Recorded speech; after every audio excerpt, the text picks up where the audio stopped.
পরীক্ষা এমন একটা শব্দ যেটা শুনে সংসারের বেশিরভাগ মানুষই ভয়ভীত হয়ে পড়েন। কারণটা কি? অসফলতার ভয়। পরীক্ষা এই শব্দের যদি আমি অন্য দিকটা দেখাই, তার তাৎপর্য এই নয় যে আপনার দুর্বলতা সবার সামনে তুলে ধরবে। এটা তো হলো সেই যুক্তি যা আপনার বল, সাহস, শক্তিগুলি সবার সম্মুখে তুলে ধরবে। আগে হ্যাঁ, এটাই হলো সেই যুক্তি।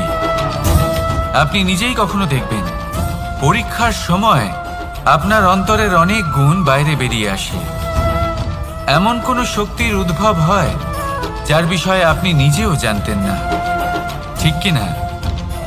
তাই এই পরীক্ষাকে কখনো ভয় পাবেন না।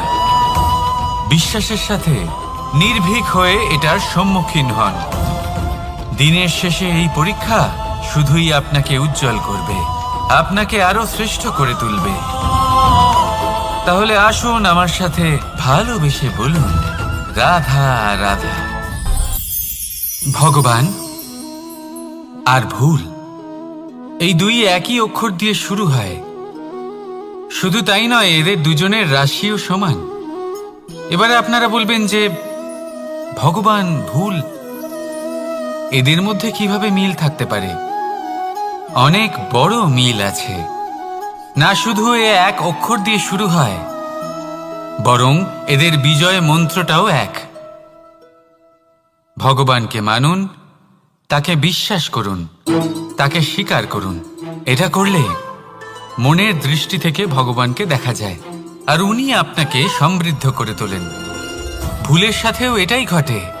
নিজের ভুল স্বয়ং মেনে নিলে, স্বীকার করে নিলে সব কিছুই স্পষ্টভাবে দেখতে পাবেন। যেদিন থেকে আপনি নিজের ভুল মেনে নিতে শিখবেন, সেদিন থেকে সেই ভুল শোধরানোর প্রক্রিয়াও শুরু হয়ে যাবে। আপনি বুঝে যাবেন নিজের ভুল কিভাবে শোধরাতে হয়। তাই মনে রাখবেন, নিজেকে শ্রেষ্ঠ করে তোলার জন্য নিজের ভুল স্বীকার করা অত্যন্ত প্রয়োজনীয়। এই জীবনে শান্তি আনার জন্য ঈশ্বরকে মেনে নেওয়াও অত্যন্ত প্রয়োজনীয়। সবসময় নিজের গুণ এবং নিজের দোষ মনে রাখবেন। আজীবন সুখী থাকবেন। রাধা রাধা। আমরা সবসময় চাই যে এই সংসার আমাদের জ্ঞানী বলবে, বুদ্ধিমান বলবে, বুঝদার বলবে। কিন্তু মূর্খ, মূর্খ যেন কেউ না বলে। মূর্খ শব্দটা আমরা কেউ শুনতে চাই না, দূরে পালাতে থাকি। কিন্তু একটা সত্যি সবার কাছে অজানা, যে মূর্খ হওয়া হলো বুদ্ধিমান হওয়ার দিকে সর্বপ্রথম পদক্ষেপ। আপনি যত খুশি দিগ্গজ জ্ঞানী মানুষদের সাথে আলাপ করুন, যত ইচ্ছে কথা বলুন, যতই জ্ঞানের কথা আলোচনা করুন, অভিজ্ঞতা মূর্খ হবার পরেই পাওয়া যায়, তাই নয় কি? মূর্খ হবার পরে আপনি এটা বুঝতে পারবেন যে কি করা উচিত নয়। জ্ঞানী ব্যক্তি আপনাকে এটা বলবেন যে কি করা উচিত। আর এই সংসারে কি করা উচিত তার থেকেও অনেক বড় জ্ঞান হলো কি করা উচিত নয়। সেই জন্য সব সময় মনে রাখবেন, আপনার করা কিছু ভুল, আপনাকে যদি কেউ মূর্খ বানিয়ে থাকে, ছল চাতুরি করে থাকে, তাহলে কোনো ব্যাপার নয়। এটা শেষ পর্যন্ত আপনাকে আরো বুদ্ধিমান করে তুলবে। এই মুহূর্তে ধন্যাত্মক থাকুন। এই সংসার আপনাকে অবশ্যই জ্ঞানী বলবে। রাধা রাধা। আপনি কি কখনো একজন মালিকে একটা বাগানের যত্ন নিতে দেখেছেন? যদি কখনো একটা গাছে উই ধরে যায়, মালি তখন শুধু সেই গাছের নয়, সমস্ত বাগানের চিকিৎসা করায়। আপনারা হয়তো বলবেন, এ কেমন মূর্খতা? যখন উই একটা গাছে লেগেছে, সমস্ত বাগানের চিকিৎসা কেন করাতে হবে? এ তো অযথা পরিশ্রম করা। কিন্তু মালি খুব ভালো করে জানে যে উই হয়তো একটা গাছে লেগেছে, কিন্তু তা সমস্ত বাগানকে নাশ করে দিতে পারে। এবার মালির এই শিক্ষা, এই জ্ঞান অন্য অনেক জায়গাতে প্রযোজ্য। এই সংসারে আমরা শুধুমাত্র নিজের পরিবারের কথাই চিন্তা করি, তাদের যত্ন নিই, চেষ্টা করি যেন তারা ভালো থাকেন, সুখে থাকেন। আর সেই সময় এই সমাজের কিছু বিরোধী মনোভাব এই সমাজকে গ্রাস করে ফেলে, এই সমাজকে নষ্ট করে ফেলে। কিন্তু আমাদের নজর শুধু আমাদের পরিবারে থাকে।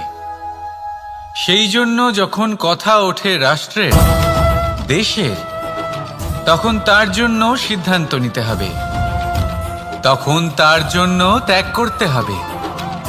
আর মনে রাখবেন, যে সমস্যায় আসুক তার সমাধান পূর্ণরূপে বাঞ্ছনীয়।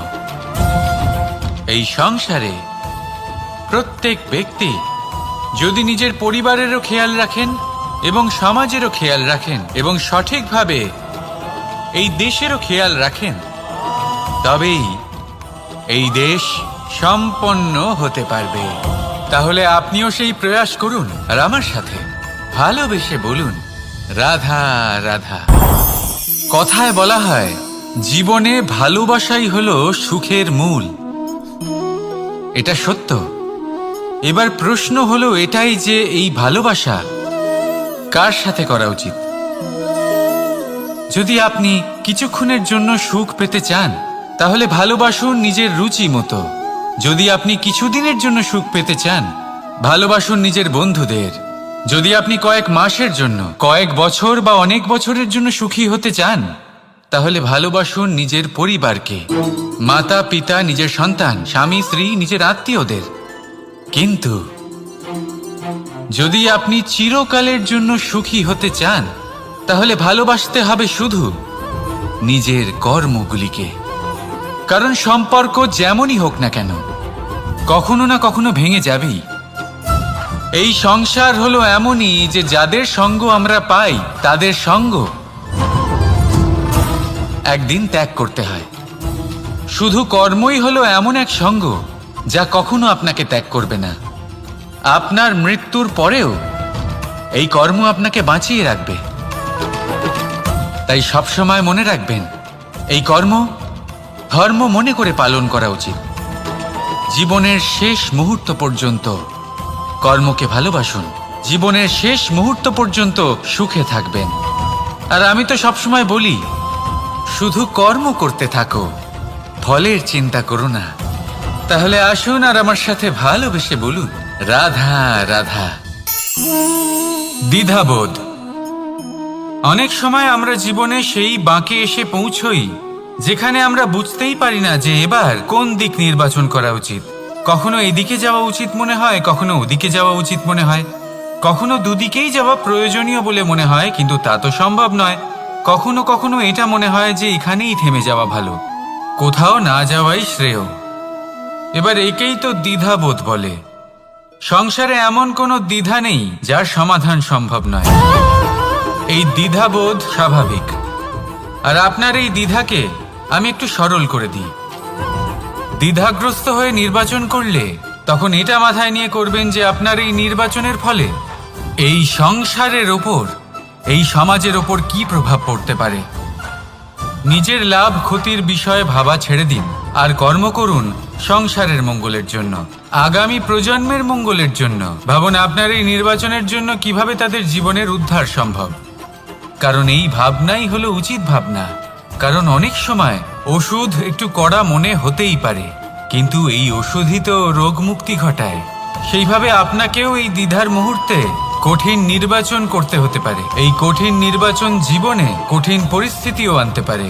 কিন্তু যদি এই নির্বাচন ধর্মসঙ্গত হয়, যদি এর দ্বারা সংসারের মঙ্গল হয়, তাহলে এই নির্বাচনই হলো সঠিক নির্বাচন। আসুন আমার সাথে ভালোবেসে বলুন, রাধা রাধা। মানুষ নানান ধরনের বাসনা পোষণ করেন। তাদের নানান ইচ্ছে থাকে, অভিলাষা থাকে, নানান কামনা করতে থাকেন, স্বপ্ন দেখেন, প্রার্থনা করেন যেন তা সফল হয়, নিজের সম্পন্নতা কামনা করেন, আর শেষে নিরাশ হয়ে যান কারণ এসব কিছুই পান না। আপনাকে একটা ছোট্ট উদাহরণ দিই। জঙ্গলের রাজা কাকে বলা হয়? সিংহকে। এবার যেহেতু সিংহ বনের রাজা, তাই হরিণ তো তার কাছে এসে এটা বলতে পারে না যে আপনি হলেন বনের রাজা, তাই আপনি আমাকে মেরে ফেলুন, আমাকে খেয়ে ফেলুন আর নিজের ক্ষুধা নিবারণ করুন। এমন তো হয় না।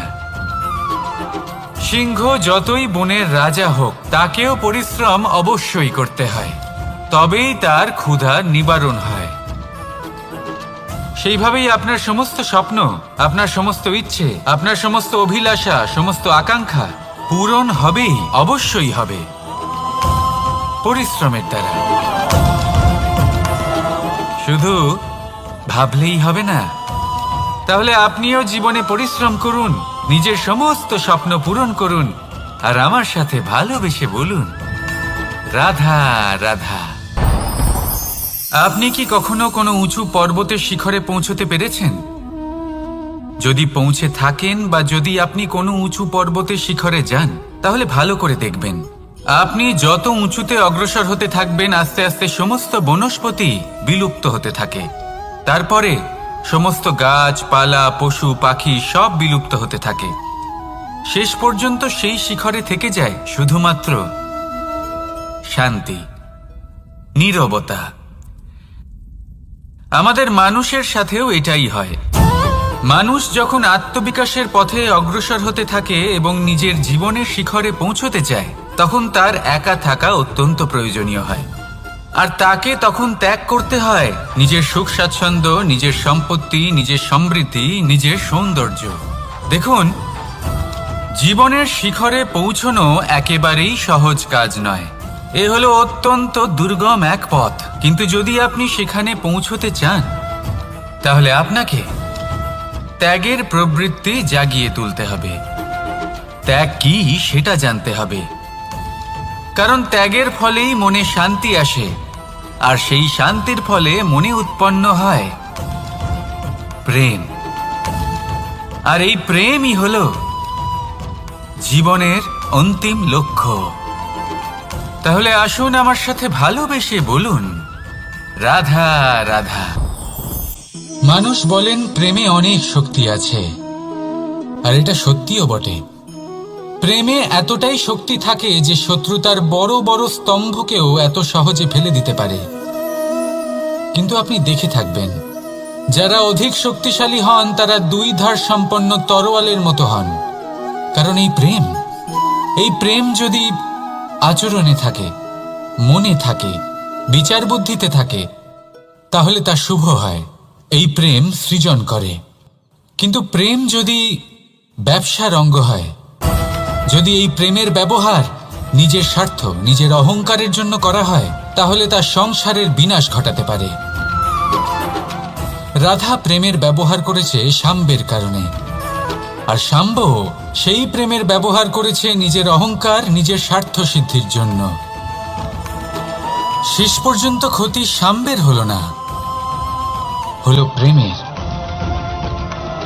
তাই মনের মধ্যে প্রেম ভাব অবশ্যই রাখুন, নিজের আচরণেও প্রেম ভাব বজায় রাখুন, কিন্তু সতর্কও থাকবেন আপনার এই প্রেম, একে নিয়ে কেউ ব্যবসা না করে ফেলেন।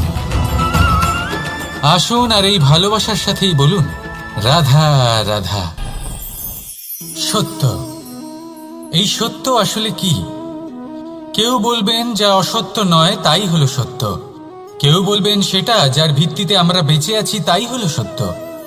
কিন্তু সত্য আসলে কি?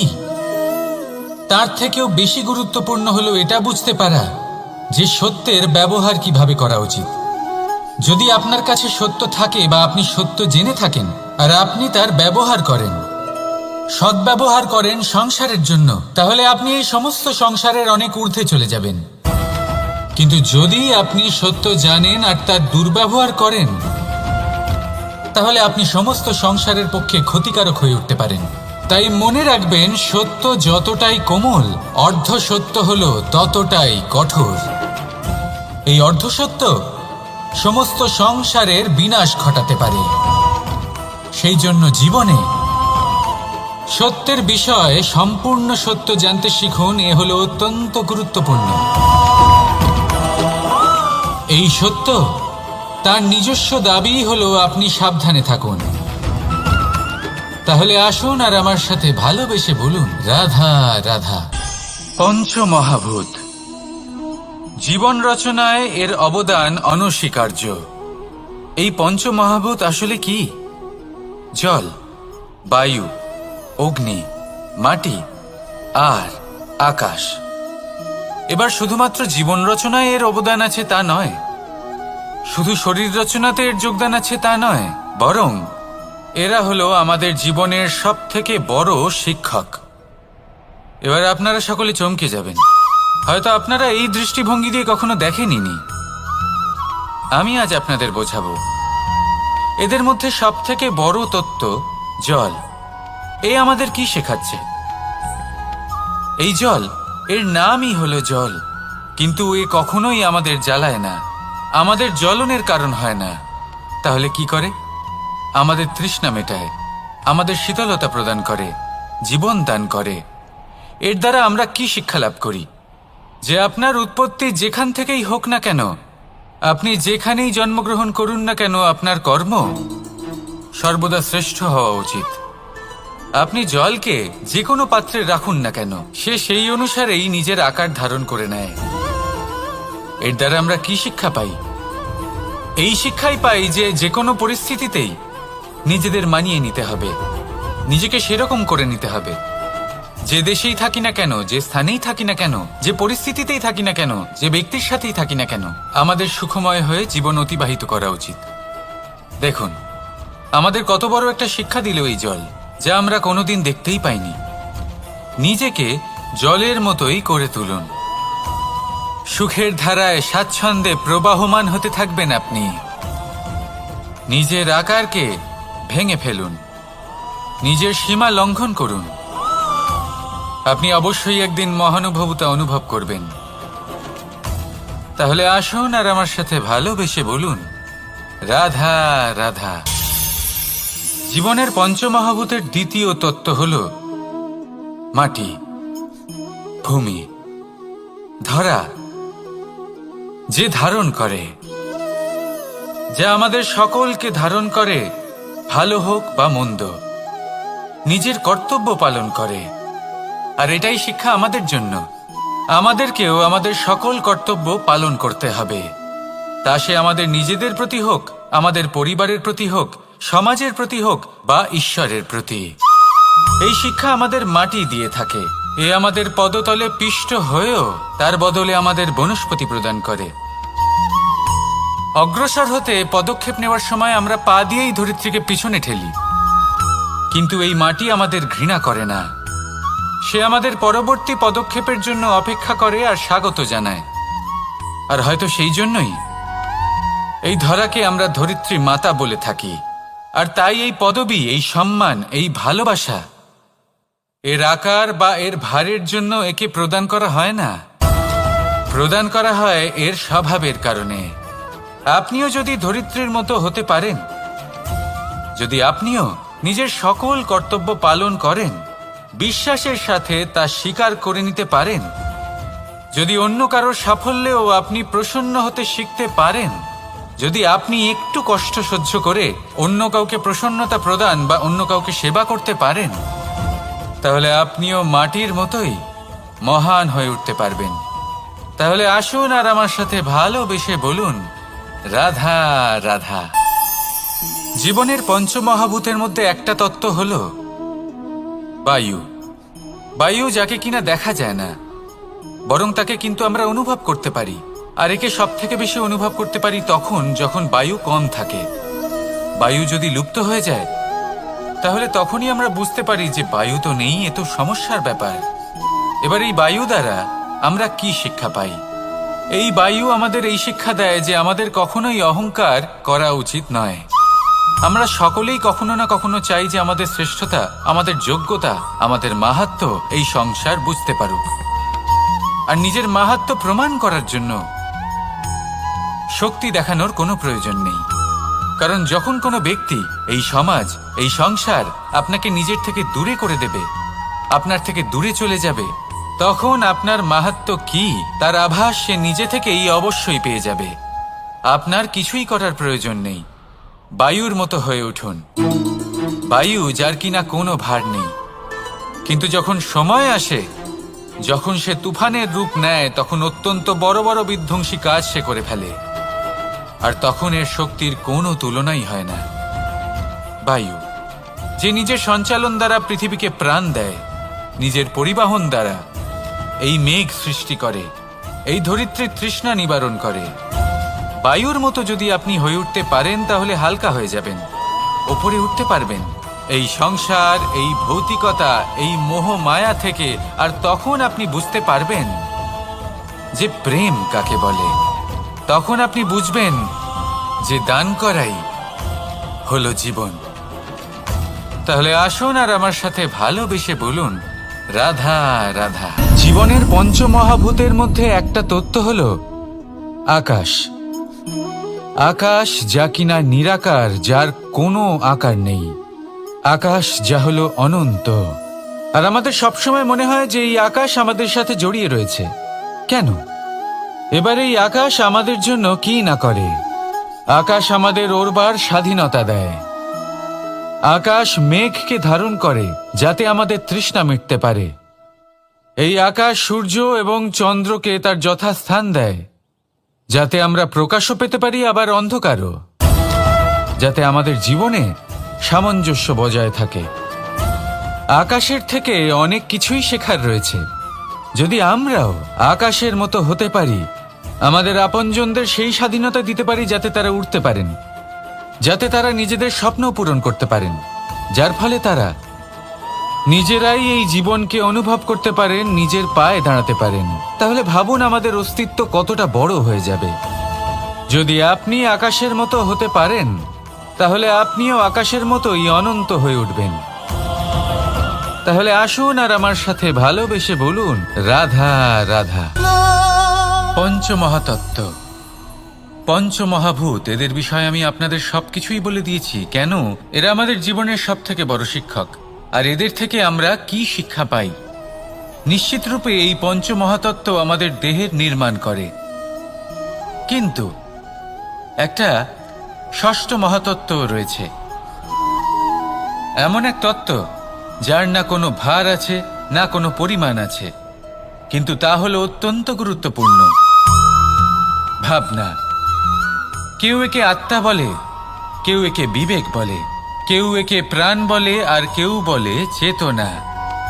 এবার এই চেতনা যখন পঞ্চমহাতত্ত্বের সাথে জুড়ে যায়, এক হয়ে যায়, তখন মানুষের জীবনের নির্মাণ হয়। এবার আপনার দেহের নির্মাণ জন্ম থেকেই পঞ্চমহাতত্ত্ব করে দেয়। কিন্তু এই ভাবনা, এই চেতনা, একে আপনি নিজেই এগিয়ে নিয়ে যেতে পারেন। একে দিশা দেখাতে হবে, এর বিকাশ আপনাকেই করতে হবে। কিভাবে? তা আপনার ওপর নির্ভর করছে। আপনি এর সদ্ব্যবহারও করতে পারেন, দুর্ব্যবহারও করতে পারেন। এমন এক দিশা দিতে পারেন, এমন সদ্ব্যবহার করতে পারেন যে আপনি নিজেই কোনোদিন ভগবত গীতার জ্ঞান দিলেন। এমন দুর্ব্যবহার করতে পারেন, এমন দিশাও দিতে পারেন যে আপনি হয়তো শকুনের মতোই মহাভারত রচনা করলেন। এই চয়ন আপনারই। শুধু এই চেতনার শুদ্ধতার দিকে বিশেষ নজর রাখতে হবে। যদি এই চেতনা শুদ্ধ হয়, তাহলে প্রেম থাকবে। আর যদি এই চেতনা অশুদ্ধ হয়, তাহলে বিদ্বেষ হবে। আর আমার মতে সুখ এবং শান্তি প্রেমের দ্বারাই লাভ হবে, বিদ্বেষ দ্বারা নয়। তাহলে আসুন আর আমার সাথে ভালোবেসে বলুন, রাধা রাধা। জীবনের পঞ্চমহাতত্ত্বের মধ্যে পঞ্চম তত্ত্ব অগ্নি। অগ্নি যা জ্বালাতে সাহায্য করে, কিন্তু তা উত্তাপও প্রদান করে। নিশ্চিত রূপে অগ্নি আমাদের জ্বালিয়ে দিতে পারে, কিন্তু আপনি কি কখনো এটা ভেবে দেখেছেন যে আগুন, তাকে নিজেকে কতটা জ্বলতে হয়, তাকে নিজেকে কতটা তাপ সহ্য করতে হয়? ও নিজে জ্বলে আমাদের উত্তাপ প্রদান করার জন্য, ও নিজে জ্বলে আমাদের ঊর্জা দেবার জন্য, আমাদের আলো দেবার জন্য, অন্ধকারে পথ দেখানোর জন্য, শত্রুর সাথে মোকাবিলা করার জন্য আমাদের সাহায্য করে নিজে জ্বলে। যখন আমরা কোনো দেবতার জন্য যজ্ঞ করি, তখন দেবতার ভোজন গ্রহণ করার নিমিত্ত হয় এই অগ্নি। কত কিছু ওকে সহ্য করতে হয় আমাদের এত কিছু দেবার জন্য।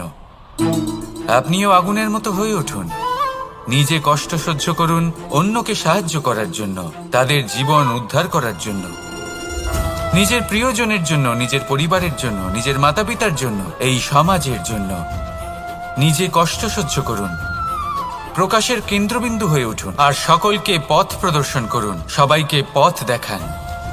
যেদিন আপনি আগুনের মতো হয়ে উঠবেন, সেই দিন ঠিক যেমন অগ্নিকে পুজো করা হয়, আপনিও সেইভাবে পূজনীয় হয়ে উঠবেন। যেমন সকল শুভকর্মে, সকল যজ্ঞে, সকল পুজোতে অগ্নিকে স্মরণ করা হয়, সেইভাবেই সকল শুভকর্মে আপনাকেও স্মরণ করা হবে। আর যেদিন আপনি এরকম হয়ে উঠবেন, সেই দিন জীবনের বাস্তব মর্ম কি আপনি তা বুঝতে পারবেন। তাহলে আসুন আর আমার সাথে ভালোবেসে বলুন, রাধা রাধা।